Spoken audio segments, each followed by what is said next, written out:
இறைவா உம்மில் மகிழ்ந்து ஆராதிக்கின்றோ புகழ்கின்றோ என்னுடலான்மா ஆவியனைத்தும் உம் பாதம் வைத்து பணிகின்றோ என்னுடலான்மா ஆவியனைத்தும் உம் பாதம் வைத்து பணிகின்றோ இயேசுவே இறைவா உம்மில் மகிழ்ந்து ஆராதிக்கின்றோ புகழ்கின்றோ என்னுடலான்மா ஆவியனைத்தும் உம் பாதம் வைத்து பணிகின்றோ என்னுடலான்மா ஆவியனைத்தும் உம் பாதம் வைத்து பணிகின்றோ ஆவியே இறைவா உம்மில் மகிழ்ந்து ஆராதிக்கின்றோ புகழ்கின்றோ என்னுடலான்மா ஆவியனைத்தும் உம் பாதம் வைத்து பணிகின்றோ என்னுடலான்மா ஆவியனைத்தும் உம் பாதம் வைத்து பணிகின்றோ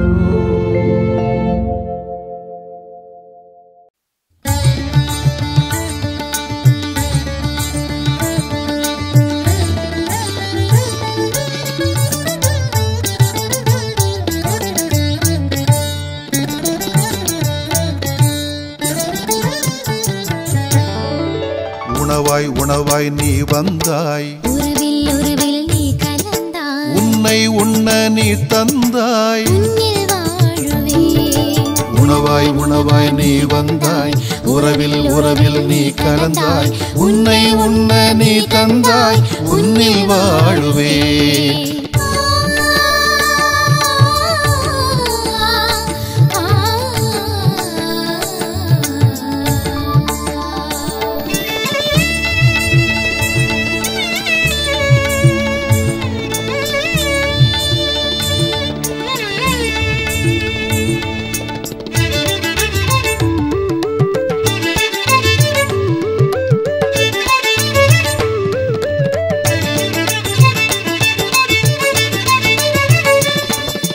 என்னில் வாரும் என்னில் தங்கும் எந்தன் இயேசுவே என்னில் எழவே எத்தனை மாற்றம் உன்னால் இயேசுவே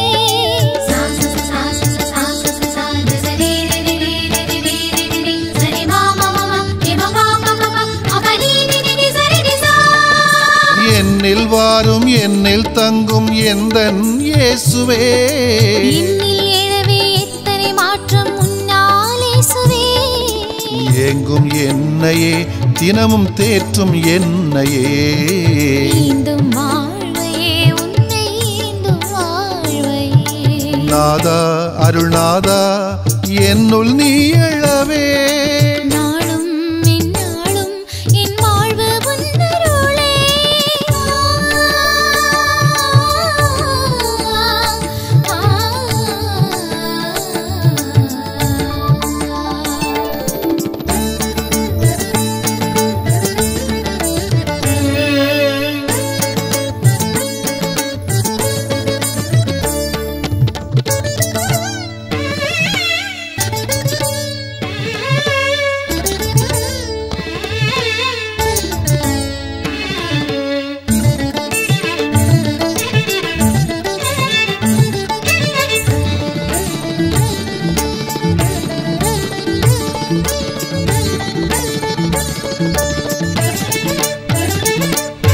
கையில் சேரும் செல்வம் எல்லாம் நிம்மதி வழங்குமோ நேர்மை இல்லா வாழ்க்கை எல்லா நன்மை செய்யுமோ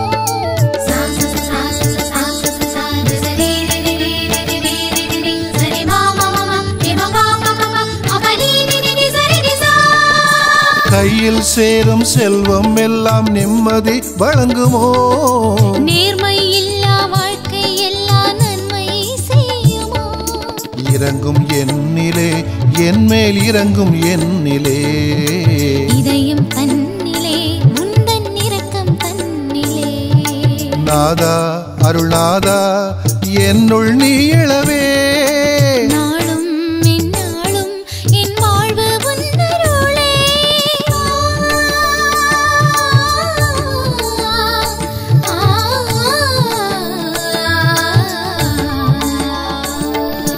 உணவாய் உணவாய் நீ வந்தாய், உறவில் உறவில் நீ கலந்தாய், உன்னை உண்ண நீ தந்தாய். உன்னில் வாழுவே.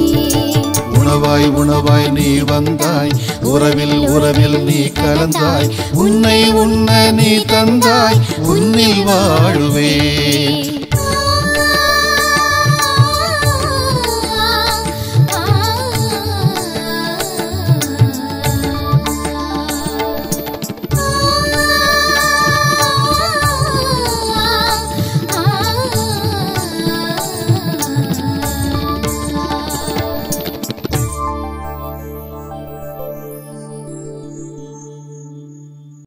யோவான் எழுதிய நற்செய்தி அலகு 3 இறை சொற்றொடர்கள் 16 முதல் 21 முடிய.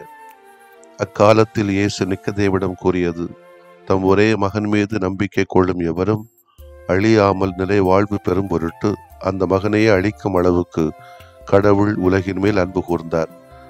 உலகிற்கு தண்டனை தீர்ப்பு அளிக்க அல்ல, தம் மகன் வழியாக அதை மீட்கவே கடவுள் அவரை உலகிற்கு அனுப்பினார். அவர் மீது நம்பிக்கை கொள்வோர் தண்டனை தீர்ப்புக்கு ஆளாவதில்லை. ஆனால் நம்பிக்கை கொள்ளாதோர் ஏற்கனவே தீர்ப்பு பெற்றுவிட்டனர். ஏனெனில் அவர்கள் கடவுளின் ஒரே மகனிடம் நம்பிக்கை கொள்ளவில்லை. ஒளி உலகிற்கு வந்திருந்தும் தம் செயல்கள் தீயனவா இருந்ததால் மனிதர் ஒளியை விட இருளையே விரும்பினர். இதில்தான் அவர்களுக்கு எதிரான தண்டனை தீர்ப்பு அடங்கியுள்ளது. தீங்கு செய்யும் அனைவரும் ஒளியை வெறுக்கின்றனர். தங்கள் தீச்செயல்கள் வெளியாகிவிடும் என அஞ்சி அவர்கள் ஒளியிடம் வருவதில்லை. உண்மைக்கு ஏற்ப வாழ்கின்றவர்கள் ஒளியிடம் வருகிறார்கள். இதனால் அவர்கள் செய்யும் அனைத்தையும் கடவுளோடு இணைந்து செய்கிறார்கள் என்பது வெளியாகும். ஆண்டவரின் அருள்வாக்கு. இறைவா உமக்கு நன்றி. அன்புக்கு இனிய சகோதரிகளே, சகோதரர்களே, ஸ்பெயின் நாட்டை அல்போன்ஸ் என்ற அரசர் ஆண்ட நேரம் இஸ்லாமியர்கள் ஸ்பெயின் நாட்டின் தலைநகரை முற்றுகையிட்டார்கள். துரதிருஷ்டவசமாக அரசர் அல்போன்ஸின் மகன் எதிரிகளின் கையில் மாட்டிக்கொண்டார். நகரை முற்றுகையிட்டிருந்த சுல்தான் பிடிபட்ட இளவரசரை நகரில் உள்ள அனைவரும் பார்க்கும் வகையில் கழுமரத்தில் கட்டி அரசனுக்கு தூதுவிட்டார். மகன் வேண்டுமா அல்லது தலைநகர் வேண்டுமா என்பதே அந்த செய்தி. அதாவது பிடிபட்ட மகனை உயிரோடு திரும்ப பெற வேண்டுமெனில் தலைநகரையும் அரசரையும் சுல்தானிடம் சரணடைய செய்ய வேண்டும். சரணடைய செய்ய மறுத்தால் மகன் கொல்லப்படுவான். இதுவே அந்த செய்தியின் சாராம்சம். அரசர் அல்போன்ஸுக்கு என்ன செய்வது என்று தெரியவில்லை. மகனா மக்களா என்ற குழப்பம். இறுதியாக அவர் சொன்னது, என் மக்கள் வாழ்வதற்காக என் மகன் சாகட்டுமே. யோவான் 3:16 சொல்லுகிற வார்த்தை இதுதான். தம் ஒரே மகன் மீது நம்பிக்கை கொள்ளும் எவரும் அழியாமல் நிலை வாழ்வு பெறும் பொருட்டு அந்த மகனை அழிக்கும் அளவுக்கு கடவுள் உலகில் மீது அன்பு கூர்ந்தார். சாதி, மதம், அதிகாரம், அரசியல் இவைகளை தாண்டி உலக மக்களை எல்லாம் அன்பு செய்வதற்காக, ஒளியின் வாழ்வுக்காக மக்களை வழிகாட்டுவதற்காக அதிகமான பேர் இன்றைக்கு தேவைப்படுகிறார்கள். இயேசு தன்னை தியாகம் செய்தது நான் வாழ்வதற்காக அல்ல, நாம் வாழ்வதற்காக. அந்த வாழ்வை நாம் ஒவ்வொரு நாளும் அனுபவிக்க வேண்டும். கிறிஸ்து நமக்காக தம் உயிரை கொடுத்தார். இதனால் அன்பு இன்னதென்று அறிந்து கொண்டோம். ஆகவே நாமும் நம் சகோதரர் சகோதரிகளுக்காக உயிரை கொடுக்க கடமை பெற்றிருக்கிறோம். உயிரை கொடுக்காமல் இருந்தாலும் வாழ்வுக்கான வழிகாட்டுகளை அன்பின் வழியாக கொடுக்கலாமே. மொத்த இறையியலையும் இறையியலின் மையமான கிறிஸ்துவையிலையும் ஒரே வாக்கியத்திற்குள் அடக்கிவிட்ட இறைவார்த்தை தான் 3:16. இயேசு என்றால் யார்? இயேசுயே நமக்காக இறக்க வேண்டும் என்ற அனைத்து விதமான கேள்விகளுக்கும் இந்த ஒரு வசனம் இரத்தின சுருக்க விளக்கமாக அமைகிறது. அன்பே கடவுள் என்பது இறைவனின் இலக்கணம். அவரது அன்பு சொல்லில் மட்டுமல்ல, அது செயலிலும் வெளிப்படுகிறது. உலக படைப்பிலும் அதன் பராமரிப்பிலும் கடவுளின் அன்பை நாம் காண முடிகிறது. அதே அன்பு இறை இயேசுவின் உருவத்தில் தங்கி நம்மோடு இன்று வரை அவரின் உடனிருப்புடன் நம்மை வழிநடத்தி கொண்டிருக்கிறது. கல்வாரி மலையில் இந்த அன்பு உச்சத்தை அடைகின்றது. அதனால் இன்றைய நற்செய்தி இறை அன்பையும் அதன் நிராகரிப்பையும் நம் முன் வைக்கிறது. நாம் கடவுளுக்கு அன்பு செய்வதில் அன்று, அவரை நம்மை அன்பு செய்தது நமது பாவங்களுக்கு பரிகாரமாக தம் மகனையே அனுப்பியதால் தான் அன்பின் தன்மை விளங்குகிறது. இறைவனோடு முறிந்து போன நமது அன்பை புதுப்பிக்க அவரே முன்வருகிறார்.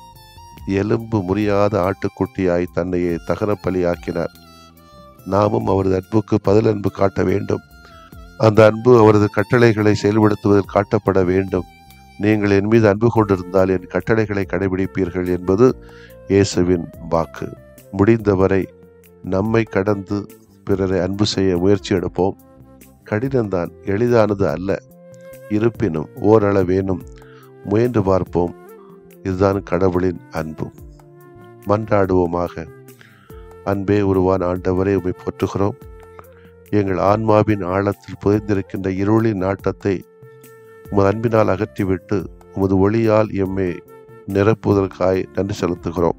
இன்று மக்கள் உடலால் உள்ளத்தால் நோய்வாய்ப்பட்டிருக்கின்ற சூழ்நிலையில் அவர்களை கண்ணோக்கி அருளும். நாங்கள் தேடுகிற ஆரோக்கியமான வாழ்வை தாரும்.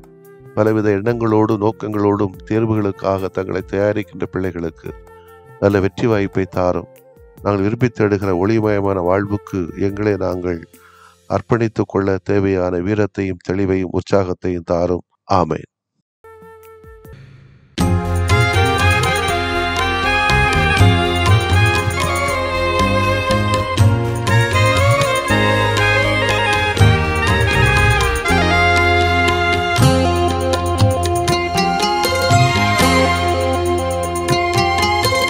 நம்பினேன் ஆண்டவரே நலம் தாருமே.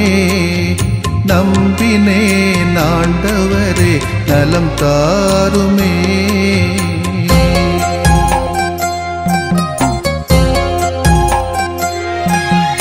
உடல் வலியின் வேதனையா உள்ளம் சோர்கிறேன். உம் கரங்கள் தொட்டாலே நலம் பெறுவேனே. உடல் வலியின் வேதனையால் உளம் சோர்கிறேன். உன் கரங்கள் தொட்டாலே நலம் பெறுவேனே.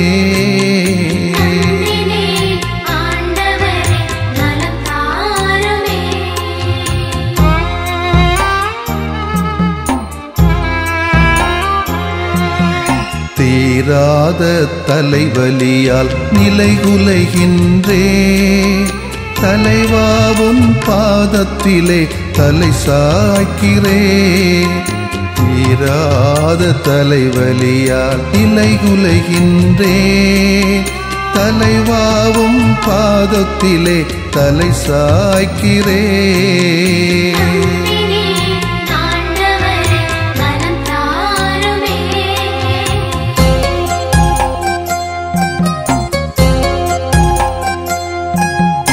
முட்டுவலி முதுகுவலியால் வீழ்ந்து கிடக்கின்றேன். முகம் வாடி உமை நோக்க தூக்க வாருமே. முட்டுவலி முதுகுவலியால் வீழ்ந்து கிடக்கின்றேன். முகம் வாடி உமை நோக்க தூக்க வாருமே.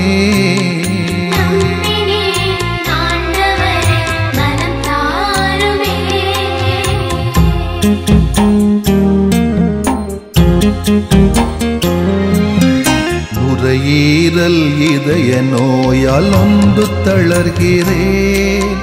நல்ல தேவா உம் இரக்கம் இறந்து கேட்கிறேன். நுரையீரல் இதய நோயால் நொந்து தளர்கிறேன். நல்ல தேவா உம் இரக்கம் இறந்து கேட்கிறேன்.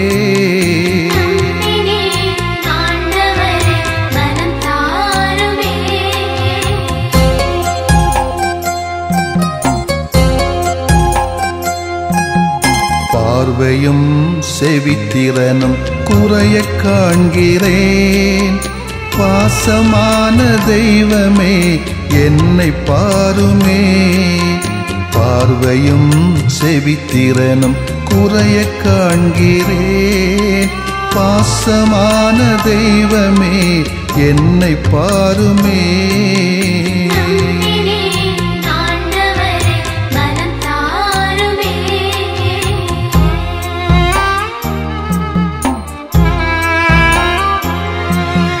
நீரிழிவால் புற்று நோயால் நிம்மதி இழக்கிறேன். நீரேவும் வல்லமையால் குணம் தாருமே. நீரிழிவால் புற்று நோயால் நிம்மதி இழக்கிறேன். நீரேவும் வல்லமையால் குணம் தாருமே.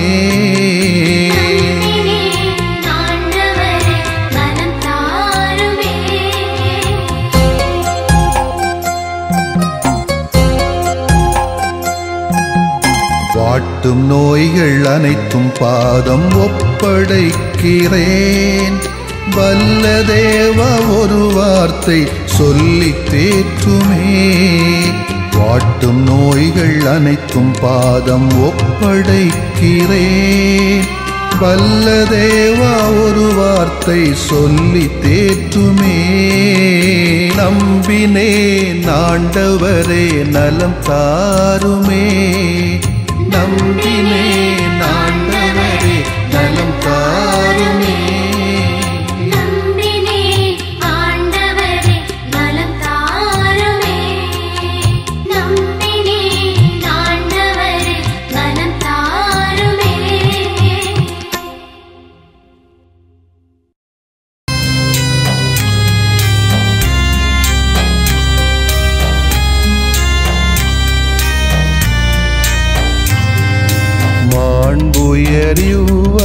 மாண்புயரிவருள்ளடையாளத்தை தாழ்ந்து பணிந்து ஆராதிப்போ.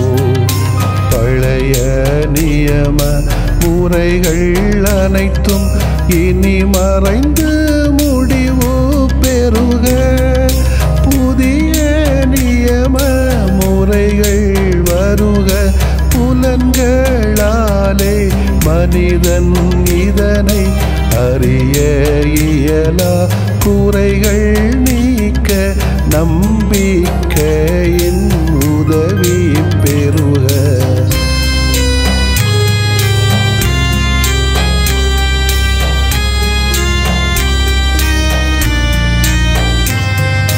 தந்தை அவர்க்கும் மகன் அவர்க்கும் புகழ்ச்சியோடு வெற்றியாக்கும்.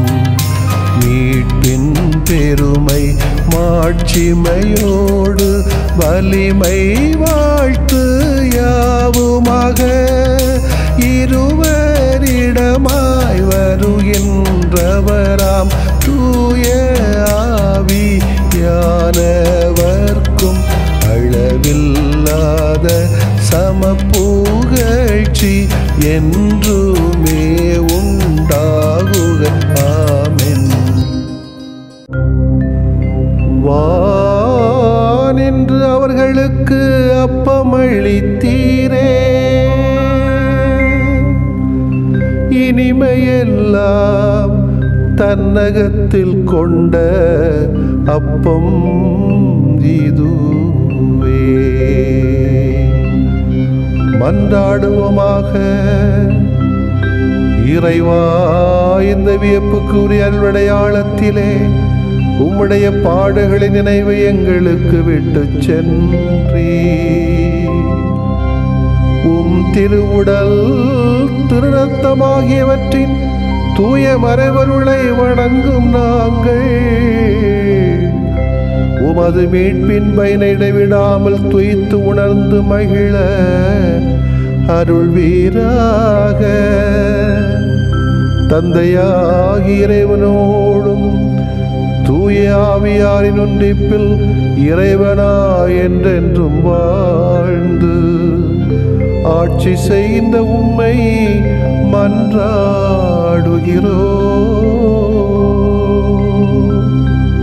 ஆமென்.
யாரை நான் அனுப்புவேன்? என் பொருட்டு என் மக்களுக்காய் யாரை நான் அனுப்புவேன்? ஆண்டவரே, ஆண்டவரே, அடியேன் நான் வருகின்றேன். ஆண்டவரே, ஆண்டவரே, அடியேன் நான் வருகின்றேன்.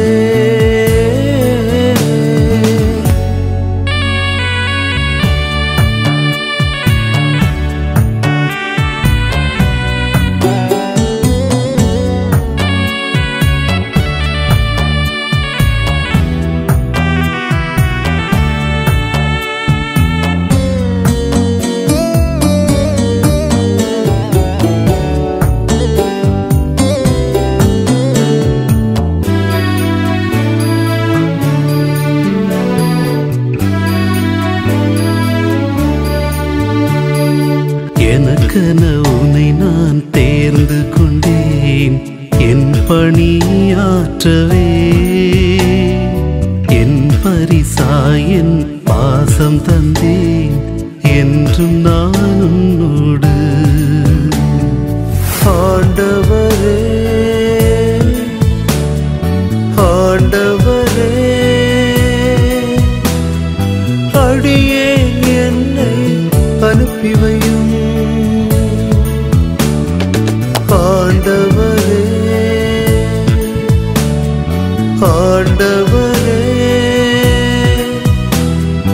அடியேன் என்னை அனுப்பி வையும்.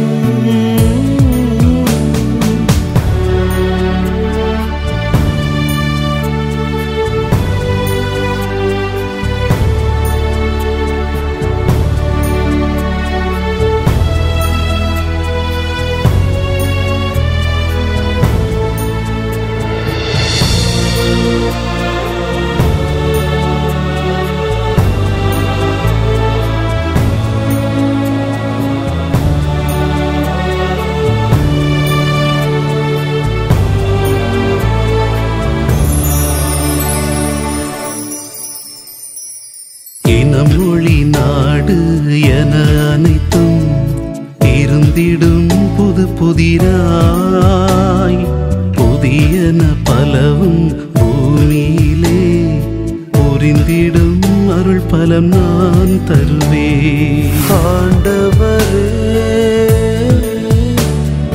ஆண்டவரே, அடியேன் எனக்கு அச்சமில்லை. ஆண்டவரே, ஆண்டவரே, அடியேன் எனக்கு அச்சமில்லை.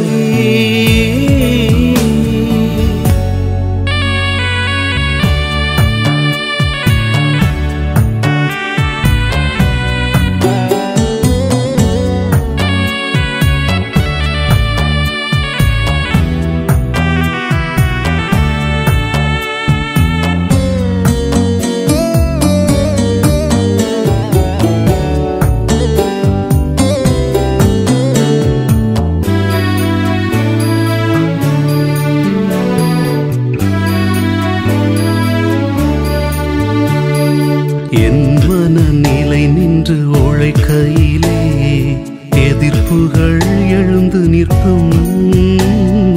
துணிவுடன் எதிர்கொள், என் பெயரால் துணையாய் நான் இருப்பேன். ஆண்டவரே, ஆண்டவரே, அடியேன் என்றும் உமை தொடர்வே. ஆண்டவரே, ஆண்டவரே, அடியேன் என்றும் உமை தொடர்வே. என்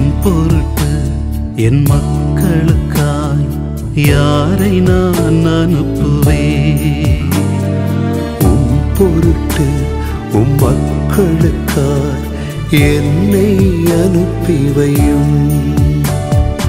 என் பொருட்டு என் மக்களுக்காய் யாரை நான் அனுப்புவேன்? உம் பொருட்டு உம் மக்களுக்காய் என்னை அனுப்பி வையும்.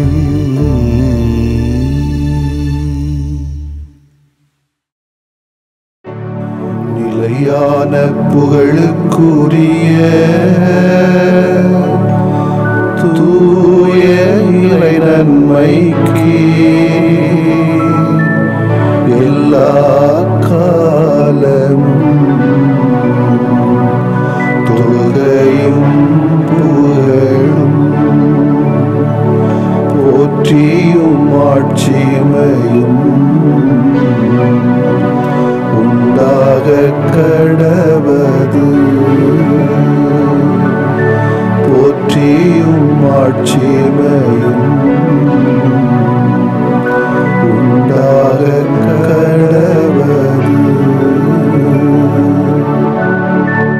தந்தை, மகன், தூய ஆவியாரின் பெயராலே ஆமென்.